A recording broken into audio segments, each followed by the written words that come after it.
that part of the surge of the pathology in response to getting a little better would be the inherent masochism, the addiction to the self-destruction, but it would also be a lot of the energy that went into the forces of self-destruction are now getting released, and they don't have anywhere to go yet. They haven't been reprocessed. They haven't been reworked, recycled, redirected. So you're getting all this loose destructive energy that acts as resistance, and it hasn't been in alchemical terms yet. It hasn't been sublimated, hasn't been recycled, hasn't been processed, digested, put to use. How to put this now diffuse regressive energy to use. Holding on to one spot. So I fought to stay alive, but it was no use. In a few moments, I would be dead. I lay on the floor waiting. Thoughts and feelings became an intravenous drip, dripping into me slower and slower.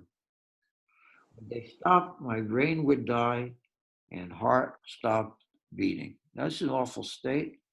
Nevertheless, I don't want to encourage it and make anyone have a terrible time, but if one gets used to it, it can over time grow into what I call creative waiting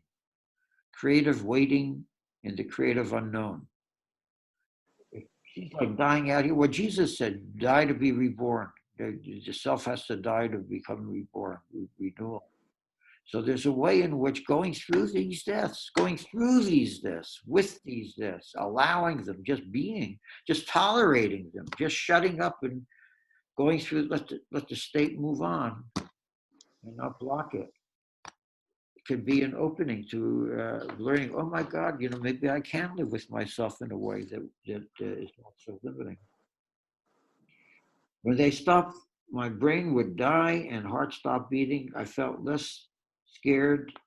I felt, and this is the paradoxical thing that's been in, rebirth literature from time immemorial, different kinds of rebirth. In the ancient cults practice putting someone in a graveyard and letting him mimic death, and in the morning when Apollo comes out, being reborn. It's a basic renewal process, moment to moment, over time. And he let himself do it. I don't think he had a choice at that point, but he had built up enough therapy, savoir, over time to say, let the experience unwind, let the experience go, see where it takes me. Even, it's like that moment of faith that saints have reported. Even if you slay me, I will love you. Even if you slay me, I will love you. Sounds like masochism. I thought there was nothing I could do, but there was one thing I could not stop doing. I could experience my own death, at least the start of it or the middle. You can't experience your own death because you'd be dead. Well, maybe we don't know what's going to happen then. I love the Buddhist portrayal of what happens after death and so on. It's cool. When you got to figure out how you're going to be reborn, or at least play some role in it. But you can't, it's hard to really, you can picture your own death, but it's hard to actually, you can live it in a way imaginatively, you can live it imaginatively, but you can't really die and live it at the same. But Lord, may I be alive when I die. Winnicott's prayer. So he's doing psychic death. He's doing the next best thing. He's letting the psychic death envelop him, take him over. He's not resisting it. His resistance is lessened.